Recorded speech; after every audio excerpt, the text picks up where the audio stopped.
people think it's just about the money. It's not. Just like going on other podcasts is not just about being on that podcast. It's not just about getting people to come to your show. There's so many different layers to everything. Podcast Growth Nation, welcome back to another episode of Podcast Growth University, where we talk all things podcasting all the time, every single week. I hope you enjoyed the last episode. One thing you need to hear about comparison. Today, for episode number 88, a common mistake I see when it's time to make money. I know not everybody is starting a podcast from the place of making money. So I just want to start with that. If you don't want to make money with your show, that's totally fine. If you're doing it because you just want to have an impact and you love podcasting and it's fun, awesome. I love that. I'm all about that. It's amazing.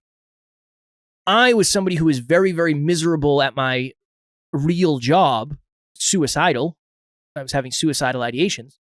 And I did an interview with Alan. I was on Alan's YouTube channel. Alan's the co-host now of Next Level University, my business partner. And at the end of it, I said, imagine if you could do that for a living. For me, for a living meant I had to make money doing it.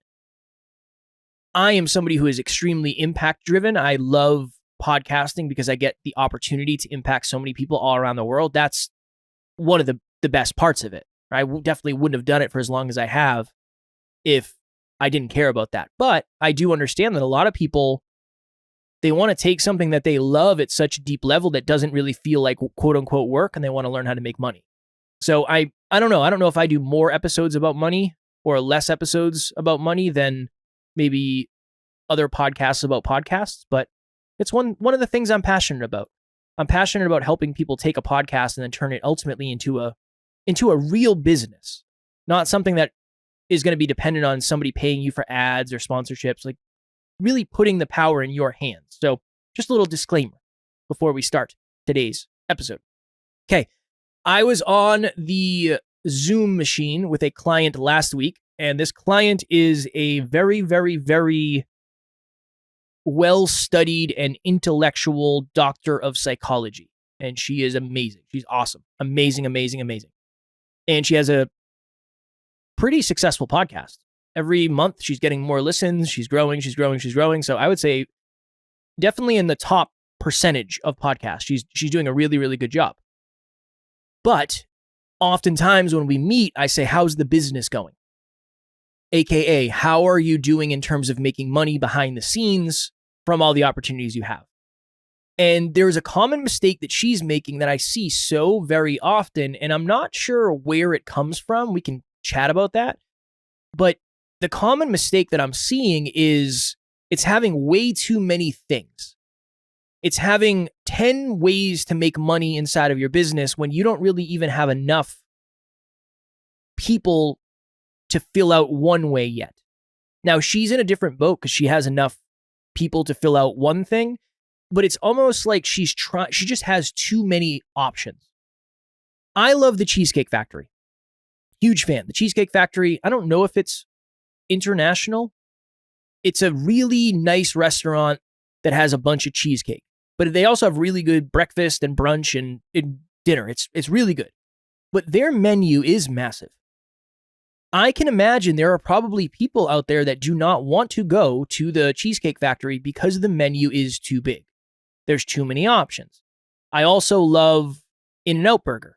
I live on the East Coast, so I don't get to get it often, but I'm pretty sure In-N-Out Burger has like 15 things you can choose from. That maybe not even that many. They have the same thing. You can get this, and this. Their menu is very limited, but that's good because it's easier for you to make a choice. I've just seen this very often where somebody will try something and they'll do it for a month or they'll do it for 6 months and they'll do it for a year, and then they won't get any results with it. And then they'll try something else and they won't get any results with it. And then they're convinced it's because of the thing, when in reality, it's just the fundamental, deeper understanding of you just don't have enough demand yet.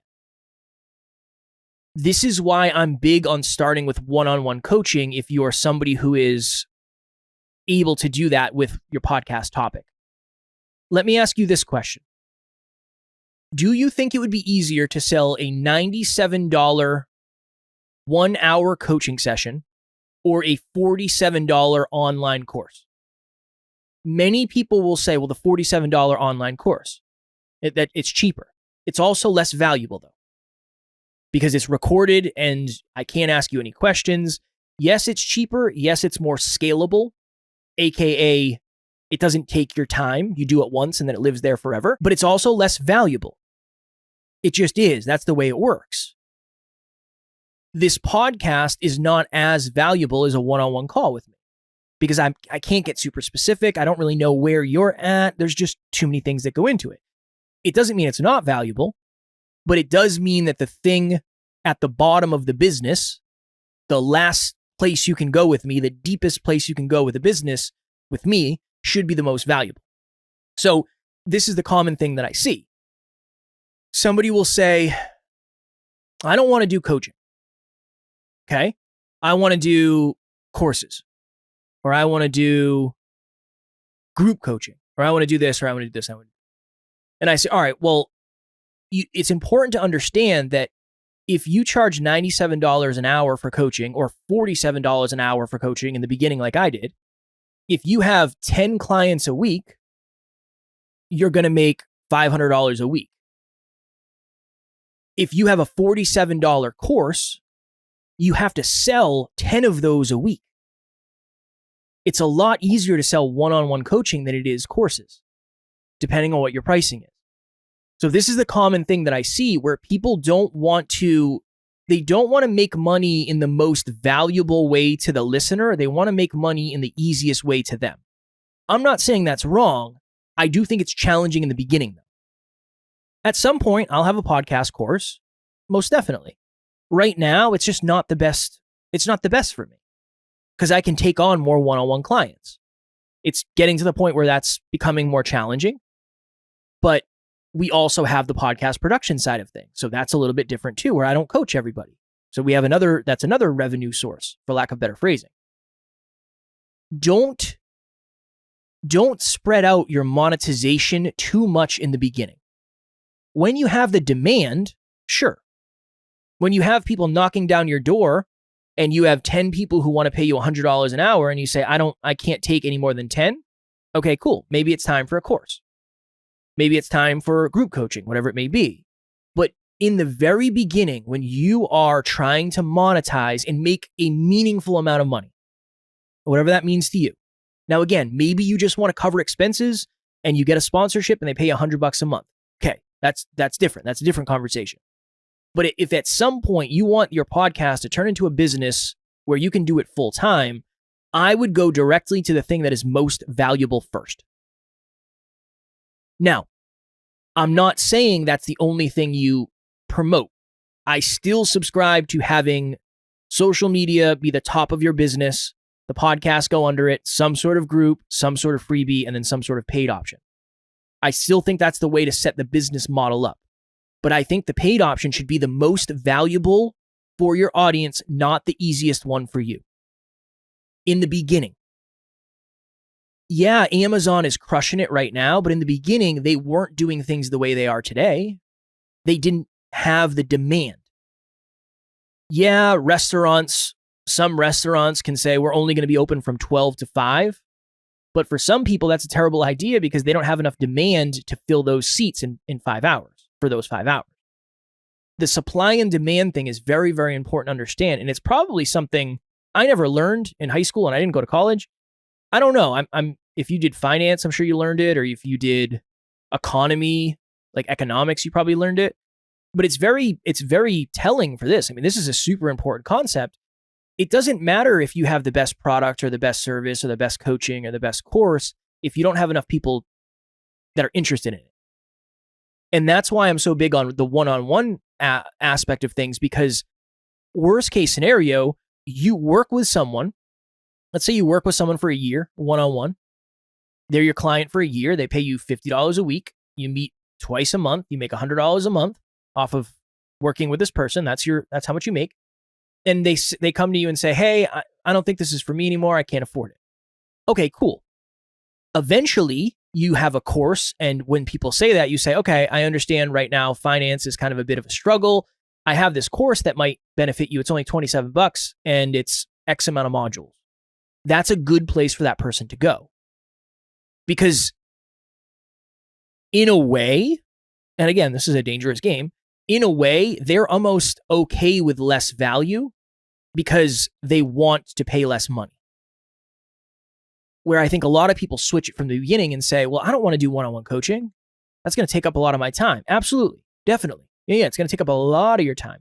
But when you're working on somebody behind the scenes, or you're working with somebody, you're not working on somebody. When you're working with somebody behind the scenes, it allows you to get to know your audience at a deeper level. It allows you to build a real relationship. Our Next Level You team, 80% of our team, the people that we work with every single day, and they're on this mission, on this journey with us, they came from the podcast community. Most of them were one-on-one clients. The majority of that 80% were one-on-one clients. Hi, my name's John Laredo, and I just wanted to give a big shout out to Kevin Palmieri. I had reached out to him. He had been referred to me when I had shared with a friend of mine some interest in doing a podcast, and he said, you've got to use Kevin. He's fantastic.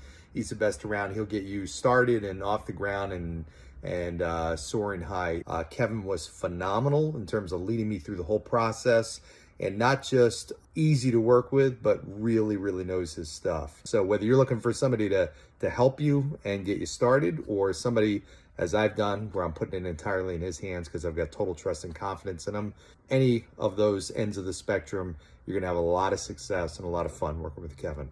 Trust me. Thanks. It's not just about the money you make. That is really the common mistake. People think it's just about the money. It's not. Just like going on other podcasts is not just about being on that podcast. It's not just about getting people to come to your show. There's so many different layers to everything. So I started out with the story of this young lady we're working with, and the mistake she's making is a little bit different. She has too many offers, and they just don't connect the way that they should. That's a deeper conversation. The majority of the mistakes I see being made appropriate for this episode is there's just too many things. There's too many offers, and none of them are as valuable as the offer you should be doing. They come from a place of, this will take me the least amount of time, not this is what's best for the audience, this is what's best for my clients, this is what's best for value. And really think about the difference in a restaurant.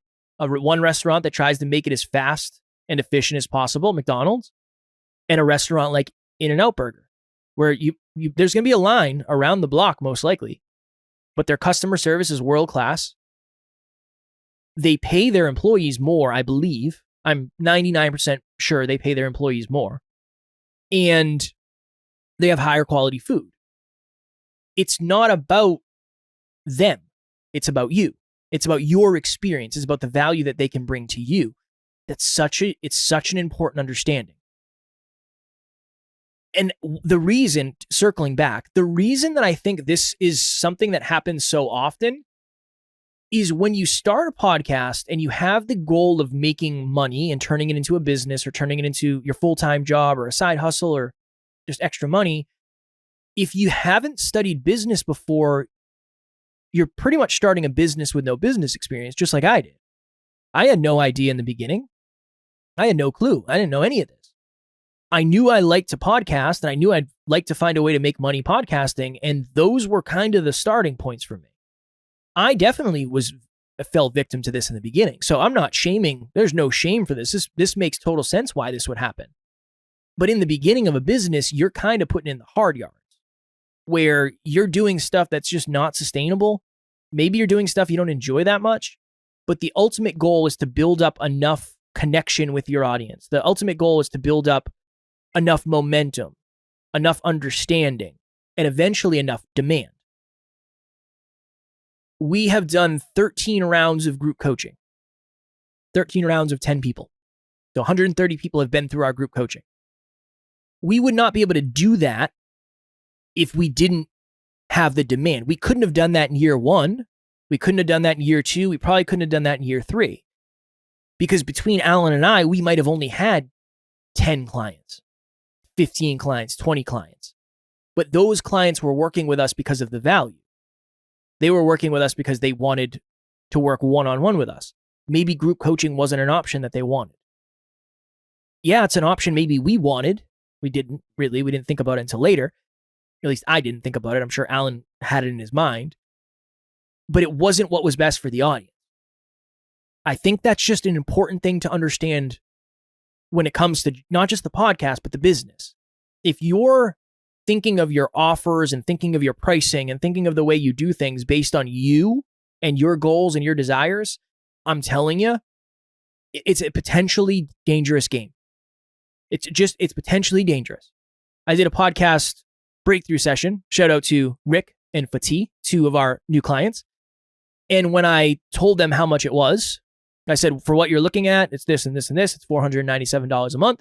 We're going to do all this. We'll do all this. And he said, I think he said, I'm surprised or I'm glad or I'm grateful or I'm relieved when I saw your pricing. For me, it's not about making $20,000 off of each client. It's not about that. For me, it's about making it sustainable so the client can actually do it and then spend more time building their business. It's not about me. That amount of money was not how much do I want to make. It was what could we do to create something that's affordable enough for people to use, but it's not going to break the bank. It's got to be a win-win-win. A win for us, a win for them, and a win for everybody. And that's what we aspire to do. So just be careful if you're doing it the other way. I'm not saying you can't win that way. I'm not saying there's anything wrong with having that mindset. I just think it's potentially setting you up for failure. The people that I have seen not make money from their podcast are usually the people who I connect with them and they say, I have these 5 ideas. I'm going to do this and I'm going to do this and I'm going to do this and I'm going to do this and I'm going to do this. And I'll say, honestly, I don't think you're going to make money with any of those things. Here's how I think you would make money. This way, this one way. Let's just focus on this. And either the answer I get back is, I don't want to do that. I don't want to trade my time for money. I don't want to learn about sales. I don't want to send messages. I don't want to be on social media. Usually those podcasts end up dying, unfortunately, because I think a lot of what we hear about podcast success and podcast growth just isn't, I'm not saying it's not real. I'm not saying it's lies, but I do think people forget how they got to where they are at times, for sure. I have people ask me questions about how'd you grow? And when I look back, it's like, I can give you a list of like 50 things, but I have to consciously try to make sure I remember that. Because what works in 2024 is drastically different than what worked in 2017. And that's 7 years. That's a long time. Podcasting has changed a ton in the last 7 years. It's changed a ton in the last 6 months. And it's always going to. It's always evolving. It's always changing. So that's it. My lesson for this, for lack of better phrasing, I'll have to come up with something. We have next level nugget for next level university. I'll have to, my growth nugget? I don't know. I'll think of something. It would be, don't go into it with the mindset of I'm going to do what's best for me. Go into it with the mindset of I'm going to do what's best for my audience. And I'm willing to bet you'll get better results that way. There's a saying I've heard before. It's under promise and over deliver. I like promise and over deliver. And I think that's really what we're talking about here today. We did an episode a while ago on, I think it was just keeping it simple. Just keep things simple.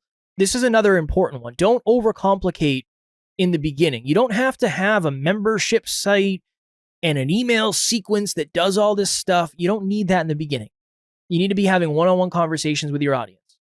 And that's why, again, I always talk about the Facebook group and all that stuff. The opportunity to connect with your audience is always so valuable. It's always so valuable, even though it takes a lot of time. Sometimes it's a pain in the butt. It is what it is. That's kind of what it takes in the beginning. So I also realize it's not sexy. I don't know if you'll ever get an episode out of me that says, the number one way to make money today. The number one way to make money today would probably be sell something. Sell something. What do you have that you can sell? But the number one way to make money with your podcast today is to do something that will make you money with your podcast 5 years from today. And that's just I like to think of it as an empowering truth, but I understand it might be an unfortunate truth, or at least my perception of truth. As always, if you would like to hop on a podcast breakthrough session, I would love to do it. There's been a bunch of people that have come from Podcast Growth U, so shout out to all of you. I'm grateful for the opportunity to serve. I will have my link in the show notes as always. Maybe it's talking about artwork. Maybe it's talking about how to ask more powerful questions from guests, whatever it may be. I'm happy to see if I can add value on that. And as always, it is free. Next week for episode number 89, I know there are some people freaking out because their listens went down drastically over the last maybe 3 months. Maybe it happened this week. Maybe it happened yesterday. So next week for episode number 89, did the Apple update affect your listens? It's very challenging. You never know what's going on behind the scenes with Apple and Spotify and all these other platforms. Sometimes they make changes that affect us all. Sometimes they make changes that affect a few of us. So we're going to talk about that next week. As always, I appreciate you all very, very, very much. I hope the podcasting is going strong. I hope you are confident. I hope your friends, family, and loved ones are supporting you. And I hope your listeners are self-identifying, coming out and saying, I listen to your show. I love it. And I told 10 of my friends about it. That is what I hope. I'm going to drop my pen. That is what I hope for each and every one of you. Until next week, keep on crushing it. Keep on podcasting. And we will see you then.